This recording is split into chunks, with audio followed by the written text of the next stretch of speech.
When I was 26 years old, I decided to hike the Pacific Crest Trail, or at least a big chunk of it. At that time, I wasn't living a life that you would guess that somebody, would decide to go off and hike this wilderness trail by herself. I was very much at what I think of as the sort of bottom of my life. Pernah nggak kalian merasa hidup kalian hancur, bukan karena satu kejadian besar, tapi karena semuanya runtuh sedikit demi sedikit? Hari ini aku mau membawa kalian masuk ke kisah seorang perempuan yang kehilangan ibunya, kehilangan arah hidupnya, terjerumus ke narkoba, pernikahannya hancur, dan akhirnya memilih berjalan sendiri sejauh lebih dari 1.700 km, melewati gunung, hutan, rasa lapar, ketakutan, hanya untuk menemukan dirinya sendiri lagi. Namanya adalah Shirley Strait, dan ini adalah kisahnya.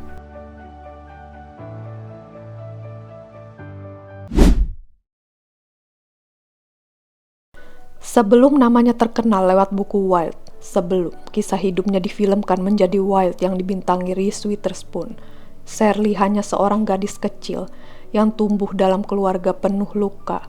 Ia lahir pada 17 September 1968 di Spangler.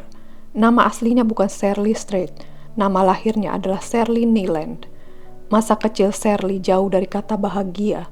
Ayahnya dikenal keras, temperamental, dan abusive.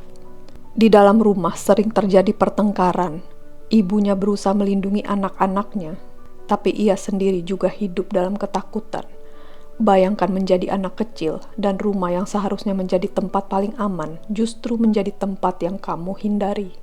Shirley tumbuh dengan rasa cemas, rasa takut, dan perasaan bahwa hidup selalu bisa meledak kapan saja. Akhirnya, ibunya memutuskan bercerai, dan keputusan itu mengubah seluruh hidup mereka.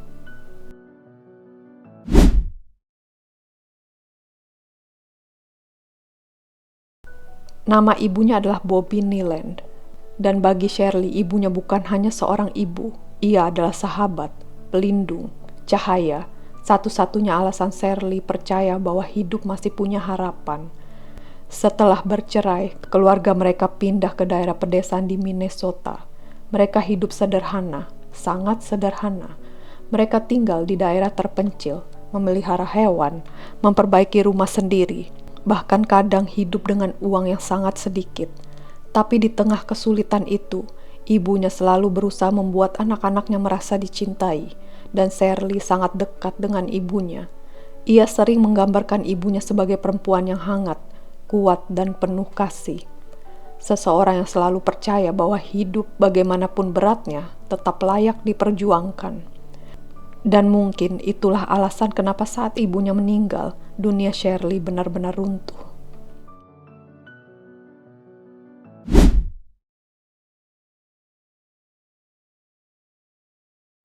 Tahun 1991, Shirley masih sangat muda, dan saat itu dokter menemukan sesuatu yang mengerikan. Ibunya terkena kanker paru-paru. Masalahnya, ibunya bukan perokok berat. Penyakit itu datang begitu cepat dan berkembang begitu ganas. Shirley tidak siap. Tidak ada seorang anak pun yang benar-benar siap kehilangan ibunya. Dan dalam waktu singkat, perempuan yang selama ini menjadi pusat hidupnya pergi selamanya. Ibunya meninggal di usia 45 tahun. 45 masih sangat muda. Shirley mengatakan saat ibunya meninggal, ia merasa seperti kehilangan peta hidupnya. Ia tidak tahu harus menjadi siapa lagi. Tidak tahu harus berjalan kemana, dan sejak saat itu ia mulai menghancurkan dirinya sendiri.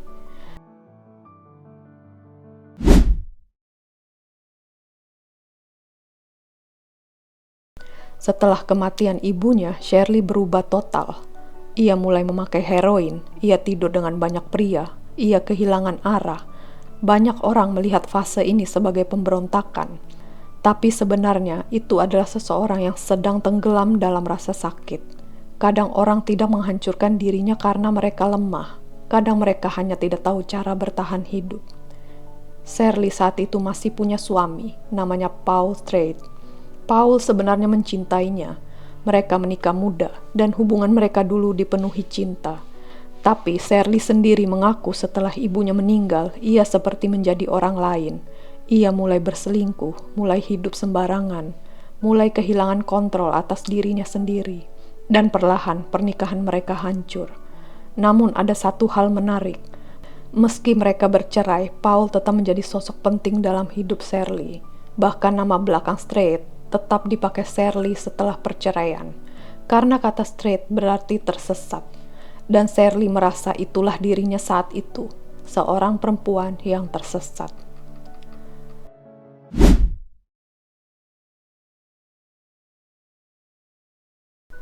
Lalu suatu hari, di tengah hidupnya yang berantakan, Shirley menemukan sebuah buku tentang jalur pendakian panjang bernama Pacific Crest Trail.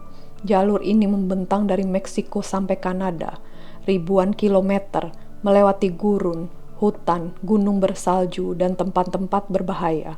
Dan anehnya, Shirley yang bahkan tidak berpengalaman mendaki, memutuskan, aku akan berjalan sendirian, tanpa persiapan matang, tanpa pengalaman cukup dengan kondisi mental yang hancur. Banyak orang mengira ia gila, dan mungkin memang terdengar gila.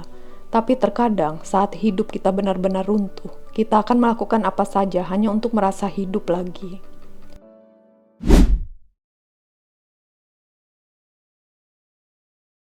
Perjalanan itu dimulai pada tahun 1995, dan sejak hari pertama semuanya terasa mengerikan. Tas Shirley terlalu berat. Saking beratnya, ia bahkan kesulitan berdiri. Ia berjalan sendirian di tengah panas gurun. Kakinya melepuh, kuku kakinya copot. Ia kelaparan, kehausan, ketakutan. Kadang ia bertemu pria-pria asing yang membuatnya merasa tidak aman. Kadang ia menangis sendirian di malam hari. Dan yang paling menyakitkan, di sepanjang perjalanan itu ia terus dihantui kenangan tentang ibunya, tentang rasa bersalah, tentang kehancuran hidupnya, tentang semua keputusan buruk yang pernah ia buat. Namun perlahan, jalan panjang itu mulai mengubahnya. Karena saat seseorang berjalan sendirian begitu lama, tidak ada lagi tempat untuk lari dari dirinya sendiri. Meski banyak berjalan sendiri, Shirley bertemu banyak orang asing yang membentuk perjalanan hidupnya. Ada sesama pendaki, ada orang-orang baik yang memberinya makan, ada yang memberinya tempat istirahat, bahkan ada orang asing yang hanya mengobrol beberapa menit, tapi meninggalkan kesan mendalam. Dan itu mengubah cara Shirley memandang manusia, bahwa dunia tidak hanya penuh rasa sakit, masih ada kebaikan, masih ada harapan. Kadang orang asing bisa menyelamatkan kita, bahkan tanpa mereka sadari. Setelah berbulan-bulan berjalan, Shirley akhirnya menyelesaikan perjalanannya.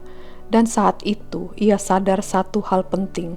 Perjalanan itu bukan tentang gunung, bukan tentang kilometer, bukan tentang pembuktian diri, tapi tentang memaafkan dirinya sendiri, tentang menerima rasa kehilangan, tentang belajar hidup tanpa ibunya.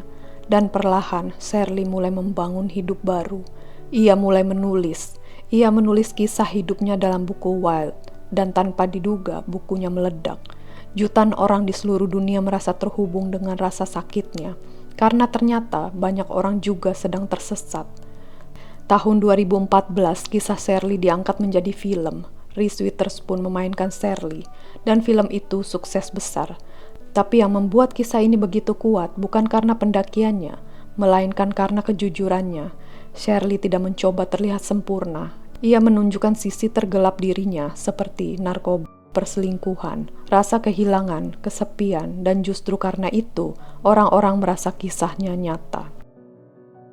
Hal paling menyakitkan dalam hidup bukan kehilangan arah, tapi saat kita merasa kita tidak akan pernah bisa menemukan jalan pulang lagi. Dan Shirley Strait pernah berada di titik itu.